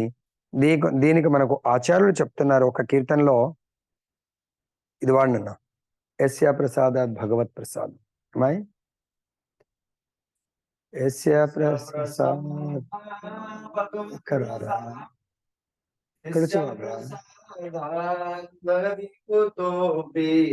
ధ్యాయస్తు వాం తస్య యశస్త్రీ సంధ్యం వందే గురో శ్రీ రవీంద్రం. దీనికి చెప్తున్నారు, గురుదేవుని సంతృప్తి ద్వారా భగవంతుడు సంతృప్తి చెందుతాడు. చూడండి, అందరూ కాశీ విశ్వనాథుని భగవంతుడిలా కొలుస్తా ఉంటారు. మరి ఆయన గురుదేవుని అసంతృప్తి పరిచినప్పుడు భగవంతుడు కూడా, కాశీ విశ్వనాథుడు కూడా చాలా అసంతృప్తుడు అవుతాడు. కాబట్టి గురుదేవుని సంతృప్తి ద్వారా మాత్రమే భగవత్ సంతృప్తి మనము సంతృప్తి అంటే పొందేట్టు చేయగలుగుతాము. గురువుని సంతృప్తి పరపకుండా కృష్ణ భక్తి భావనా స్థితికి ఎదిగే అవకాశమే లేదు అని మనకు ఆచార్యులు చెప్తుంది. నెక్స్ట్ మాతాజీ 46. ఓకే. యావానర్ధ ఉదాపానే సర్వతః సంప్లుతోదకే తావాన్ సర్వేషు వేదేషు బ్రాహ్మణస్య విజానతః. ఇక్కడ భగవంతుడు చెప్తున్నారు, చిన్న బావి, మన పూర్వకాలం బావులు ఉండేవి, ఇప్పుడైతే ఏమీ లేవు. చిన్న బావి మనకేదైతే మన యొక్క నీటి కొరతను తీరుస్తుందో, ఆ ఒక చిన్న బావి అంటే 10 ఇళ్లలో 10 బావులు ఉండొచ్చు. కానీ ఈ 10 ఇళ్లకు కలిపి ఒక జలాశయం ఉందనుకోండి, ఈ బావి తీర్చే 10 బావులు తీర్చేటువంటి ఏదైతే అంటే మనకు నీటి అవసరాలు ఒక్క జలాశయం అందరి మూకుమ్మడిగా తీర్చివేస్తుంది. అదేవిధంగా వేదాల సమస్త ఉపయోగాలు వాటి వెనుక ఉన్నట్టి ఉద్దేశమును ఎరిగిన వానికి సిద్ధిస్తాయి. వేదాలు మనకి ఏమైతే బోధిస్తున్నాయో, వేదాలు ఏం బోధిస్తాయి మనకు? వాసుదేవ పరావేద అంటే వాసుదేవుడే వేదాల లక్ష్యము. మనకు భగవద్గీతలో కూడా 15వ అధ్యాయము 15వ శ్లోకంలో బోధించడం జరిగింది. మీ దగ్గర కూడా భగవద్గీత ఉంటే మీరు చూడొచ్చు. 15వ అధ్యాయము 15వ శ్లోకం. సర్వస్య చాహం హృది సన్నివిష్టో మత్తః స్మృతిర్జ్ఞానం అపోహనం చ వేదైష సర్వైర్ అహమేవ వేద్యో వేదాంత కృద్వేద విదేవ చాహం. భగవంతుడు చెప్తున్నాడు, నేను ప్రతి ఒక్కరి హృదయంలో ఆసీనుడై ఉన్నాను. నా నుండి జ్ఞాపక శక్తి, జ్ఞానము, మరుపు కలుగుతాయి. వేదాలన్నిటి ద్వారా నేనే తెలియదగిన వాడను. నిజానికి నేనే వేదాంతకర్తను, నేనే వేదాలను ఎరిగిన వాడను అని భగవంతుడు చెప్తున్నాడు. నెక్స్ట్ స్లైడ్ మాత్రం 47. ఇది చాలా వెరీ ఇంపార్టెంట్ శ్లోక. కర్మణ్యేవాధికారస్తే మా ఫలేషు కదాచన మా కర్మ ఫల హేతుర్భుః మా తే సంగోస్త్వ కర్మని. భగవంతుడు చెప్తున్నాడు మనందరికీ కూడా, నీ విద్యుక్త ధర్మమును నిర్వహించడానికి నీకు అధికారం ఉన్నది, కానీ కర్మ ఫలంలో కాదు. నీ కర్మ ఫలాలకు నీవే కారణమని ఎన్నడూ భావించకు. అలాగే నీ విధిని నిర్వహించకపోవడంలో ఆసక్తి చూపకు. సో ఇక్కడ విద్యుక్త ధర్మము. సో మనకు ఈ విద్యుక్త ధర్మం అన్నప్పుడు భగవంతుడు అక్కడ 4 వర్ణాలు ఉన్నాయి, 4 ఆశ్రమాలు ఉన్నాయి. చాతుర్వర్ణ మహాశిష్టం గుణ కర్మ విభాగశః. 4 వర్ణాలు, 4 ఆశ్రమాలు. 4 వర్ణాలు ఏంటి? బ్రాహ్మణ, క్షత్రియ, వైశ్య, శూద్ర, ఇవి 4 వర్ణాలు, 4 ఆశ్రమాలు: బ్రహ్మచర్య, గృహస్థ, వానప్రస్థ, సన్యాసం. సో ఇక్కడ భగవంతుడు మాట్లాడుతుంది 4 వర్ణాల గురించి. 4 వర్ణాలు: బ్రాహ్మణుడు, బ్రహ్మ జానేతి బ్రాహ్మణ, అంటే బ్రహ్మ జ్ఞానాన్ని ఎవరైతే పొందుతారో, ఎవరైతే ఇతరులకు బ్రహ్మ జ్ఞానాన్ని ఇస్తారో వాళ్ళు బ్రాహ్మణులు. సో క్షత్రియులు ఈ యొక్క సొసైటీని వాళ్ళ భుజబలంతో, బ్రాహ్మణుడి యొక్క మేధాశక్తిని వాళ్ళు గురువుల ద్వారా స్వీకరించి ఈ సమాజాన్ని, ప్రజలందరినీ, రాజ్యాన్ని సంరక్షించాలి, ధర్మం ప్రకారం నడిపించాలి. ధర్మం అన్నప్పుడు ధర్మంతో సాక్షాత్ భగవత్ ప్రణీతం, భగవంతుడు బోధించింది ధర్మము.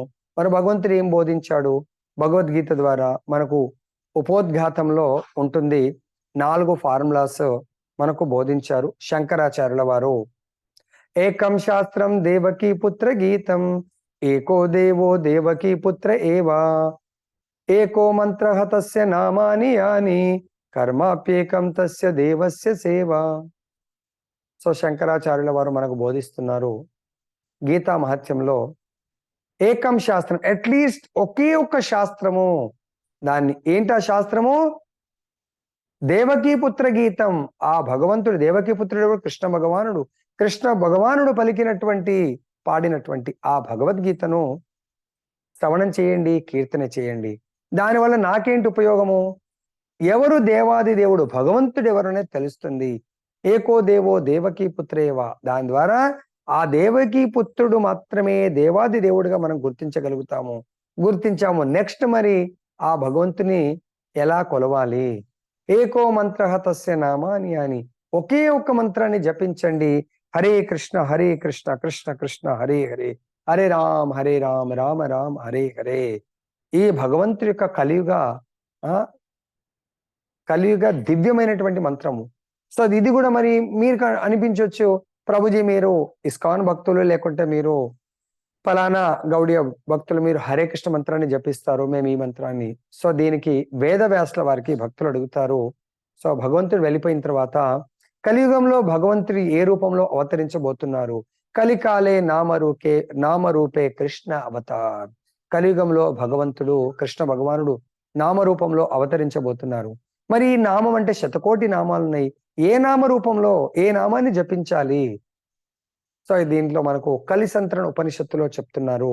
హరే కృష్ణ కృష్ణ కృష్ణ హరే హరే, హరే రామ రామ రామ హరే హరే. ఇతి షోడశకం నామ్నాం కలి కల్మశనాశనం, నాతః పరతరోపాయ సర్వ వేదేషు దృశ్యతే.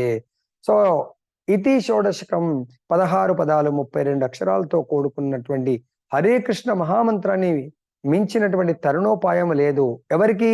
కలహాలు మరియు ద్వేషాలతో కూడుకున్నటువంటి యుగంలో మనని మనము ఉద్ధరించుకోవాలంటే కేవలము హరినామ సంకీర్తన ద్వారా మాత్రమే ఉద్ధరించుకోగలుగుతాము. కాబట్టి ఇక్కడ మళ్ళీ ఏం చెప్తున్నారు? కర్మాప్యేకం తస్య దేవస్య సేవ. ఆ దేవాది దేవుడి యొక్క కర్మ చేయడమే మన యొక్క ముఖ్యమైనటువంటి లక్ష్యము, ఉద్దేశం, మానవ జన్మ యొక్క ఉద్దేశము. Next month 48. ఓకే.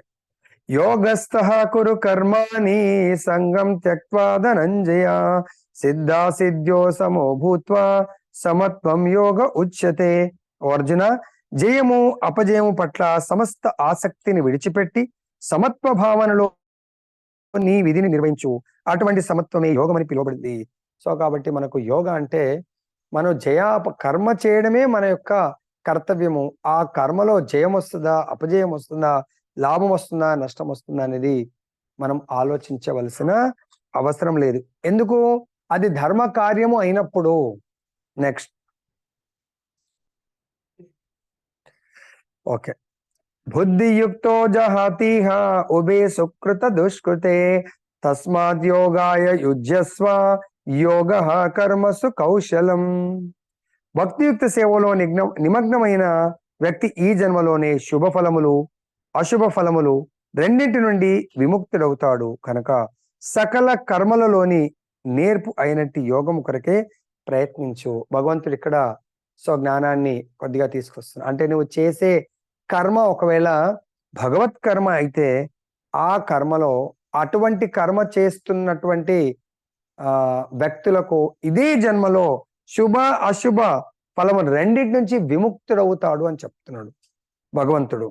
కనుక సకల కర్మలో నేర్పోయినట్టు యోగం కొరకు ఈ అన్ని కర్మలు ఎట్లా మనము కర్మ బంధనాల నుంచి విముక్తి అయ్యేటువంటి కర్మలు చేసేటువంటి ఎక్స్పర్టిజం ఎలా తెలుసుకోవాలి, అదే యోగము, భక్తి యోగాన్ని తెలుసుకోండి. నెక్స్ట్ మాతాజీ 54. ఓకే. శృతి విప్రతిపన్నాతే యదా స్థాస్యతి నిశ్చలా సమాధావచల బుద్ధి తదా యోగమవాప్స్యసి. ఎప్పుడు నీ మనస్సు వేదాల అలంకృత వాక్కులచే ఇక ఈ మాత్రము కలత చెందదో, ఎప్పుడు అది సమాధి స్థితిలో స్థిరపడుతుందో అప్పుడు నీవు దివ్య చైతన్యమును పొందినవాడవుతావు. సో ఇక్కడ మన మనస్సు వేదాల అలంకృత వాక్కులచే, కానీ మనస్సు ఈ రోజు రేపు భౌతికమైనటువంటి విషయాలు, భౌతికమైనటువంటి వ్యక్తుల మాటలు వాటితోనే నిండిపోయింది. అటువంటిప్పుడు మనం ఎప్పుడు కలతతో ఉంటాం, అశాంతితో ఉంటాం. భగవంతుడు ఈ కలతలకు, అశాంతికి మనము తొలగించుకోవాలంటే వేదాల యొక్క జ్ఞానం అంటే గీతా జ్ఞానాన్ని, భాగవత జ్ఞానాన్ని ఎప్పుడైతే మనము శ్రవణం చేసి ఆ జ్ఞానాన్ని స్థిరపరచుకుంటామో అప్పుడు మన లోపల దివ్య చైతన్యము డెవలప్ అవుతుంది. నెక్స్ట్ శ్లోక 56. ఓకే. శ్రీ భగవాను వాచ ప్రజాహాతి యదా కామాన్ సర్వాన్ పార్థ మనోగతాన్ ఆత్మన్యేవాత్మనా తుష్టః స్థిత ప్రజ్ఞస్తదోచ్యతే. భగవంతుడు చెప్తున్నాడు, ఓ పార్థ, మనిషి మానసిక కల్పన నుండి ఉత్పన్నమయ్యే అన్ని రకాలైన ఇంద్రియ భోగ వాంఛలను విడిచిపెట్టినప్పుడు, ఆ విధంగా శుద్ధి పడిన అతని మనస్సు కేవలం ఆత్మయందు సంతృప్తి చెందినప్పుడు విశుద్ధ దివ్య చైతన్యంలో ఉన్నవానిగా చెప్పబడతాడు. కాబట్టి ఇక్కడ మనకు బాహ్యమైనటువంటి భోగ వాంఛలు అంటే ఎప్పుడైతే మనం నేను దేహాన్ని కాదు అన్నప్పుడు దేహ కోరికలను మనము పక్కన పెట్టాలి. ఈ మనస్సు మనకు ఆచార్యులు చెప్తున్నారు, ఎవరైతే మనస్సుని కంట్రోల్ చేస్తారో ఆ మనస్సు మనకు బెస్ట్ ఫ్రెండ్ అవుతుందంట. మనస్సు అన్కంట్రోల్డ్ మనస్సు అంటే మనం మనస్సుని అధీనంలో ఉంచుకోకపోతే అది బద్ధ శత్రువుగా మారుతుందంట. మరి మనస్సుని కంట్రోల్ చేయాలంటే మనకు ఆచార్యులు చెప్తున్నారు మంత్ర మెడిటేషన్. మనః ఇతి త్రాయతే మంత్ర, మనస్సుని స్థిరంగా పెట్టేదే మంత్ర. కాబట్టి మన పొద్దున్న లేచినప్పటి నుంచి ఎప్పుడు ప్రెజర్ అంటాం, చాలా మనసు టెన్షన్తో ఉంది అంటాం. కాబట్టి దాన్ని కంట్రోల్ చేయడానికే భగవంతుడు మనకు ఏకో మంత్ర తస్య నామాని అని, నా యొక్క మంత్రాన్ని జపించండి అంటున్నాడు. నెక్స్ట్ మంత్రం 262. ఓకే.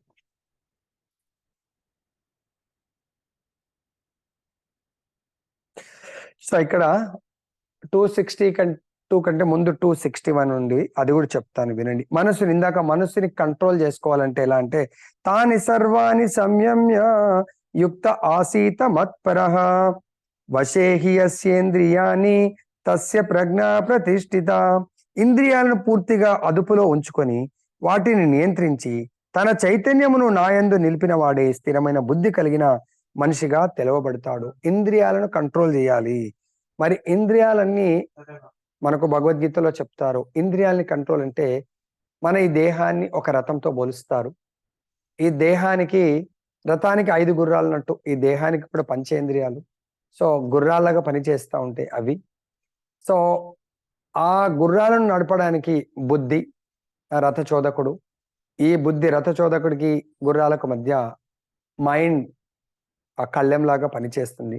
మరి వీటిని కంట్రోల్ చేయకపోతే అవి మనము ఇంద్రియ దాసులం అవుతాం.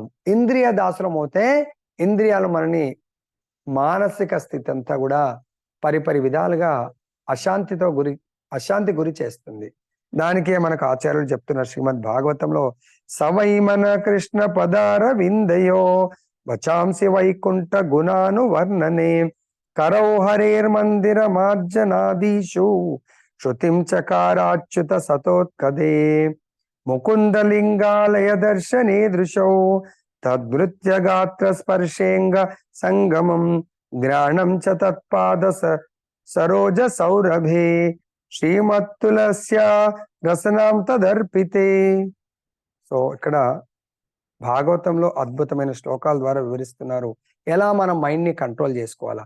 పాదౌ హరే క్షేత్ర పదాను సర్పణే శిరోఋషికేశ పదాభివందనే కామం చ దాస్యే నతు కామ కామ్యయో యతోత్తమ శ్లోకే జనాశ్రయారతి.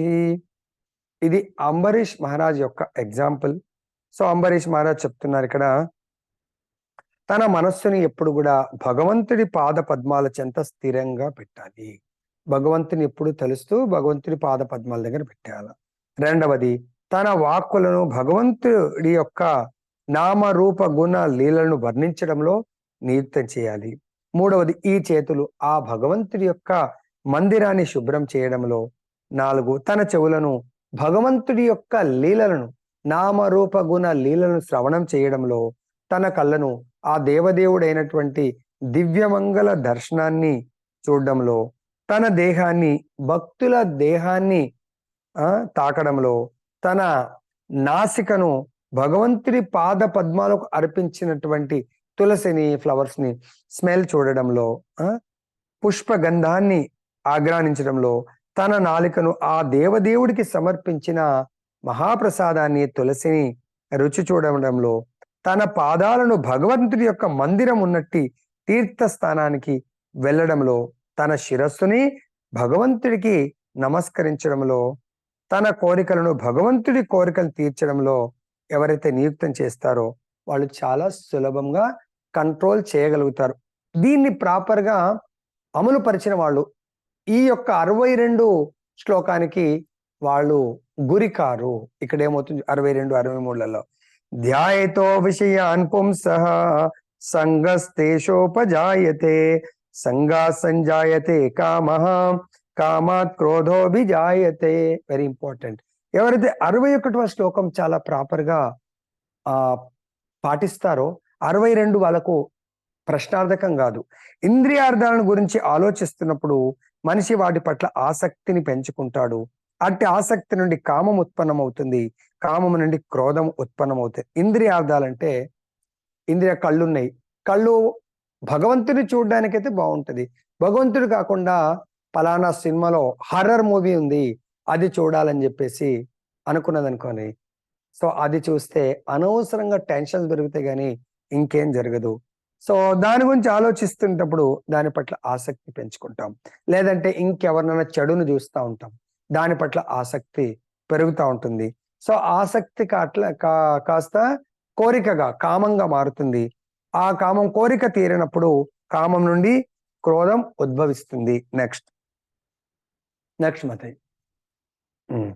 క్రోధాత్ భవతి సమ్మోహ సమ్మోహాత్ స్మృతి విభ్రమ స్మృతి భ్రంశాత్ బుద్ధినాశో బుద్ధినాశాత్ ప్రణశ్యతి. సో ఇక్కడ ఈ శ్లోకంలో చెప్తున్నారు క్రోధము నుండి ఆసక్తి నుండి కామము, కామము నుండి క్రోధము, క్రోధము నుండి ఆసక్తి ఎక్కడి నుంచి ఇంద్రియార్థాలు, ఇంద్రియాల యొక్క ఆబ్జెక్ట్స్. కళ్ళు భగవంతుని చూడాల్సింది ఇంకేదో చూడాలనిపిస్తుంది. చేతులు భగవంతుని సేవించాల్సింది ఇంకెవరినో సేవించడానికి. పాదాలు భగవంతుని మందిరానికి వెళ్ళాల్సింది ఎక్కడికో వెళ్తుంది భోగాన్ని అనుభవించడానికి. అలాంటప్పుడు మనకు ఇవన్నీ ఎదురవుతాయి. క్రోధం నుండి పూర్తిగా మోహం ఉత్పన్నమవుతుంది. మోహం నుండి స్మృతి భ్రమ కలుగుతుంది. స్మృతి భ్రమించినప్పుడు బుద్ధి నశిస్తుంది. బుద్ధి నశించినప్పుడు మనిషి తిరిగి సంసార సాగరంలో పడిపోతాడు. సో మన బుద్ధి నశించిపోయిందంటే మనము ఏం చేస్తున్నామో ఏం చేయట్లేదో కూడా మనకు తెలియదు. ఆ తెలియకుండా విచక్షణ జ్ఞానం లేకుండా ఇష్టం ఉన్నట్టు చేస్తాం కాబట్టి మనం పతనమయ్యే అవకాశం ఉంటుంది. Next month 69. ఓకే. యా నిశా సర్వభూతానాం తస్యాం జాగర్తి సంయమి యస్యాం జాగృతి భూతాని సా నిశా పశ్యతే మునే. జీవులందరికీ ఇది చాలా అద్భుతం. ఇంకా భక్తుడు ఏ విధంగా ఇదంతా విన్న తర్వాత మరి మన లోపల పరివర్తన జరగాలా లేదా అనేది చూసుకోండి. జీవులందరికీ ఏది రాత్రి సమయమో అది ఆత్మ నిగ్రహము కలవానికి మేలుకొని ఉండే సమయము. జీవులందరూ అంటే సామాన్య జీవులు ఎవరైతే ఉంటారో వాళ్ళు స్పెషల్గా కలియుగంలో నైట్ డ్యూటీలు చేస్తూ ఉంటారు. పాపం తప్పదు. రాత్రి 11, 12, 1 గంట వరకు డ్యూటీ చేస్తూ ఉంటారు. జీవుల ఏది రాత్రి సమయం ఆత్మ నిగ్రహము అంటే ఆత్మ ఈ ఇంద్రియాలన్నింటినీ నిగ్రహించుకున్న వాడిని ఆత్మ నిగ్రహం అంటారు. ఇంద్రియాలకు దాసుని గోదాసుడు అంటారు. ఇంద్రియాలను నిగ్రహించే వాడిని గోస్వామి అంటారు. ఆ గోస్వామి ఏం చేస్తారంటే సామాన్య జనులందరూ పడుకున్నప్పుడు వాళ్ళందరికీ రాత్రి ఏదైతే సమయం గోస్వామికి మేలుకునే సమయం. వాళ్ళు ఇప్పుడు రాత్రి 12, 1 గంట వరకు మేలుకొనండి. ఎప్పుడు వరకు పడుకుంటారు? 8 వరకు పడుకుంటారు. కానీ ఈ గోస్వామి లేదంటే ఆత్మ నిగ్రహం కలవాడు పొద్దున 3 గంటలకు లేస్తాడు. తర్వాత సకల జీవులకు మేలుకొని ఉండే సమయము అంతర్ముఖుడైన మునికి రాత్రి సమయము.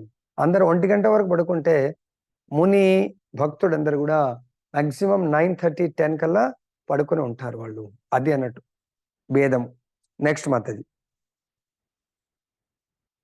లాస్ట్ ఫైనల్ కన్క్లూజన్ కి వచ్చాం మనం. ఏషా బ్రాహ్మీ స్థితి పార్థ నైనం ప్రాప్య విమోహ్యతి స్థిత్వాస్యామంత కాలేపి బ్రహ్మ నిర్వాణ మృచ్యతి. భగవంతుడు దీంట్లో ఫైనల్ కన్క్లూజన్ లో చెప్తున్నాడు, ఇదే ఆధ్యాత్మికము భగవన్మయము అయినట్టి జీవన విధానము. దీనిని పొందిన తర్వాత మనిషి మోహము చెందడు. మరణ సమయంలో కూడా ఈ విధంగా నెలకొంటే అతడు భగవద్ రాజ్యంలో ప్రవేశించగలడు. నేను ఆత్మను అని ఎవరైతే జీవిస్తారో ఆత్మ చేయవలసింది ఈ ఇంద్రియాలు. ఆత్మ అంటే ఈ దేహానికి యజమాని. ఈ దేహంలో ఉన్నటువంటి ప్రతి ఇంద్రియానికి ఆత్మ యజమాని. ప్రతి ఇంద్రియాన్ని తన సేవకులాగా అంటే తను కోరుకున్న విధంగా తను ఏ విధంగా కోరుకోవాలా? భగవంతుడి సేవని కోరుకోవాలా. ఆ విధంగా తను భౌతిక జీవితాన్ని గడపకుండా ఆధ్యాత్మిక జీవితాన్ని ఎవరైతే గడుపుతారో తన జీవితాన్ని ఆధ్యాత్మికంగా భగవన్మయంగా జీవన విధానాన్ని ఎవరైతే మలుచుకుంటారో అతడు ఇంకా మోహానికి గురయ్యే భ్రాంతికి గురయ్యే ఛాన్స్ ఉండదు. కాబట్టి అటువంటి జీవన విధానంలో ఒకవేళ గడుపుతూ మరణము పొందిన అతడు తప్పకుండా భగవద్ రాజ్యంలో ప్రవేశిస్తాడని భగవంతుడు బోధిస్తున్నాడు. ఇది మనందరికీ మాటిస్తున్నాడు. ఇంతటితో ఈ విధంగా ఫోటోలో చూస్తున్నారు కదా, ఒక భక్తుడు ప్రతి ఇంట్లో ఈ విధంగా గృహాన్ని గుడిగా మలుచుకోవాలి, దేహాన్ని దేవాలయంగా మలుచుకోవాలి, హృదయాన్ని గర్భగుడిగా మలుచుకొని ఆ భగవంతుణ్ణి హృదయస్థ పరమాత్మను ఆత్మ నిత్య పూజారిలాగా సేవిస్తూ ఉండాలి. అరే హృదయంలో ఎలా సేవిస్తారు ప్రభుజీ? నిత్యం భాగవత సేవయం, నిత్యం భగవంతుడి యొక్క శ్రవణ కీర్తనలను చేస్తూ ఉండాలి. ప్రతి ఇంద్రియంతో భగవంతుని సేవించండి. అప్పుడు తప్పకుండా 100 ఏళ్ళు బతికినా 120 ఏళ్ళు బతికినా తప్పకుండా మనందరం భగవద్ రాజ్యంలో ప్రవేశించగలరు అని భగవంతుడు మాటిస్తున్నాడు. ఇంతటితో ముగిస్తున్నాను. జయ బలో గ్రంథరాజ్ శ్రీమద్ భగవద్గీత की जय. श्री श्री राधारमण लाल की जगन्नाथ बलदेव सुभद्रा गौर निताय भगवान की जय. जगत गुरु శ్రీల ప్రభుపాద్ की जय. శ్రీల శ్రీపాద్ గురు మహారాజ్ की जय. ఎవరికైనా ఏమైనా సందేహాలు ఉంటే అడగొచ్చు మీకు.